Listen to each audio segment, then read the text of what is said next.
So, what's up sa inyo mga par, no?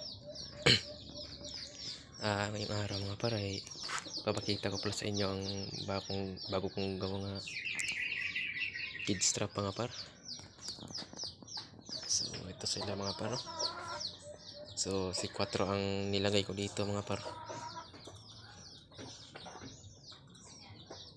Siyang pagdesisyon ka na ilagay dito mga par.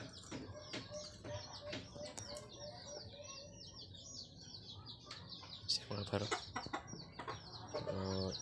Di man kagandahan mga par, pero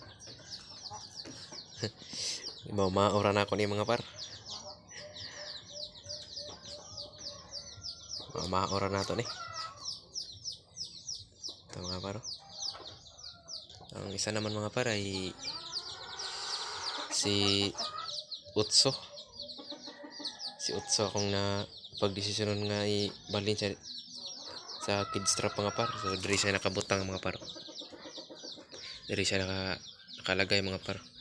Malakas na nitong humuni mga par sa dapuan niya. Kaya siya ang napagdesisyonon ko na lipat siya dito.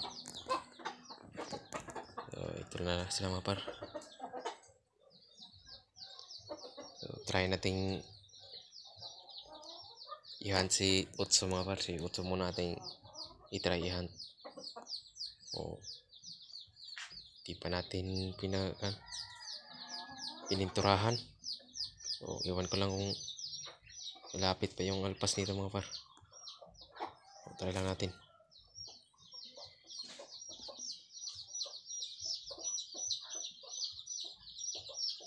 Hindi ba matakot yung alpas nito mga par.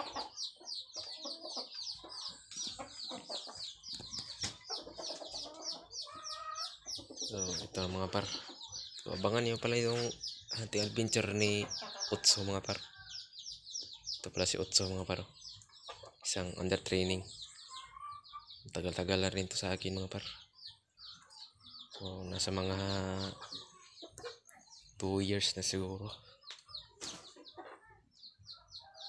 Ito nga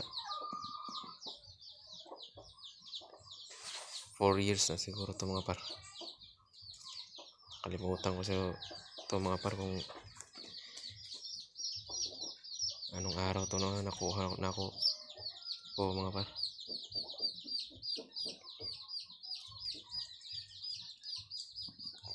Yung kanya mga par.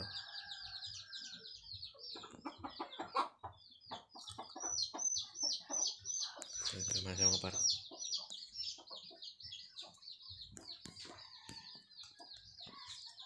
Wala na dito mga par. Wala na mga tinali ko mga par. Itong dalawa dyan mga par ay nirelease ko na.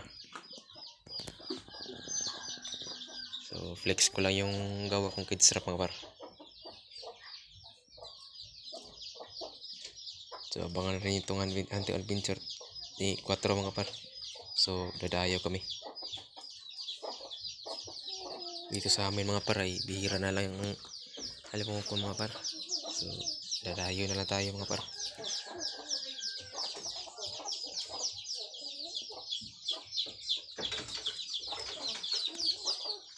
So ganito na lang mga par, no? At maraming salamat sa inyong panonood mga par, sa mga walang sawang sa suporta at mga bago nag-subscribe. Maraming salamat sa inyo mga par. So bye bye.